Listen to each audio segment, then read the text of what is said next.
চিংড়ি মাছ দিয়ে শীতের পেঁয়াজকলি ও অন্যান্য সবজির এই রেসিপিটা বাড়িতে একবার বানিয়ে খেয়ে দেখুন।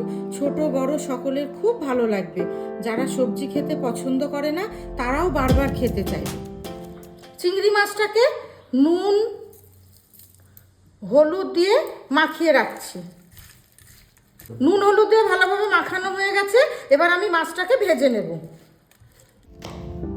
শীতের সময় বাজারে সব রকম টাটকা সবজি পাওয়া যাচ্ছে, তাই আমি আজকে অনেক রকম সবজি নিয়ে এসেছি।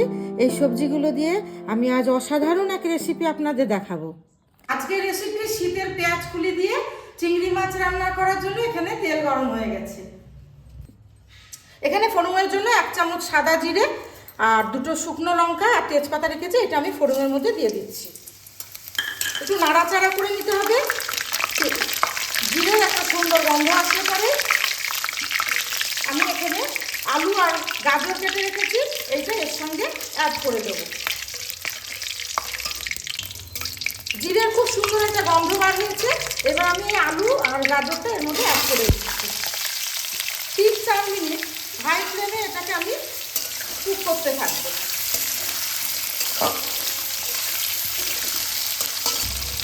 3-4 মিনিটে 40% মতো কুক হয়ে গেছে।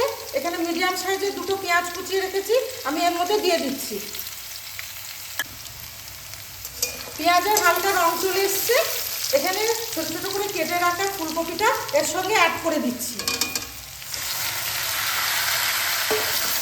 এই ফুলকপিটাকেও 2 থেকে 3 মিনিট এর সঙ্গে ভেজে নিতে হবে।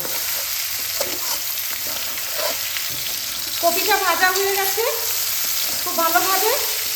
এবার আমি এর মধ্যে দিয়ে দেবো রসুন কুচি, লঙ্কা কুচি।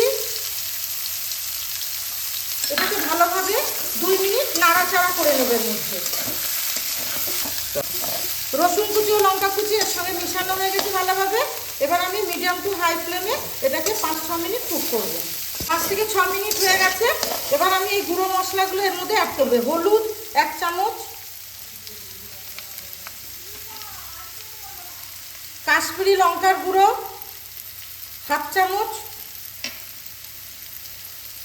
ধনে গুঁড়ো 1.5 চামচ আর স্বাদ মতো লবণ। এখানে স্বাদ মতো লবণ আমি রেখেছি। এগুলো সব একসঙ্গে মিশিয়ে নেব।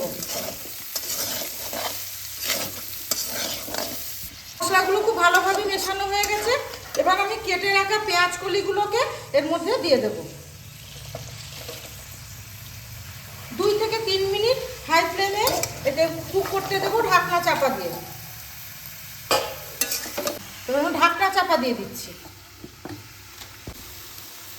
ঢাকনাটা খুলে নিচ্ছি। দেখুন বন্ধুরা, যখন পেঁয়াজ কলিগুলি দিলাম কতটা লাগছিল। এটা 60% মতো কুক হয়ে গেছে। এবার আমি এখানে মটরশুঁটি টমেটো রেখেছি, এটা দিয়ে দিচ্ছি। ভালোভাবে মিশিয়ে নিয়ে 2-3 মিনিট আমি ঢাকনা চাপা দিয়ে এটাকে কুক হতে দেবো।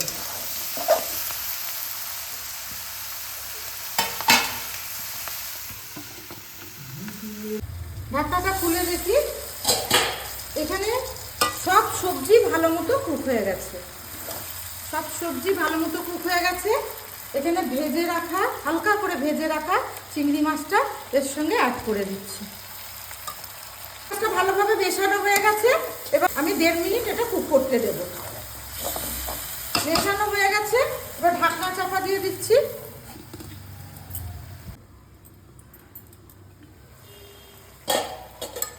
শীতের সবজি পেঁয়াজকলি দিয়ে চিংড়ি মাছ একদম রেডি। এইটা আমরা গরম ভাত, পরোটা, রুটি দিয়ে খেতে পারবো। এবার আমি পরিবেশন করে দেখাবো। আর এই সর্বশেষে আমি একটুখানি ধনে পাতা কুচানো এর মধ্যে দিয়ে দিচ্ছি। এই রেসিপিটা অসাধারণ স্বাদ হবে। এটাকে মিশিয়ে দিচ্ছি। শীতের সব রকম সবজি দিয়ে এইরকমভাবে যদি একটি রেসিপি বানানো যায়, বাড়ির ছোট থেকে বড়রা সবাই হাত চেটে পুটে খাবে। এর সঙ্গে আর কোনো তরকারির প্রয়োজন হবে না। গরম ভাতের সঙ্গে, পরোটার সঙ্গে, রুটির সঙ্গে খেতে খুবই ভালো লাগবে। আপনারা বাড়িতে এইভাবে ট্রাই করে দেখবেন, খেয়ে আমাকে কমেন্টে জানাবেন। শেয়ার করবেন ভিডিওটি, লাইক করবেন এবং প্লিজ সাবস্ক্রাইব করবেন।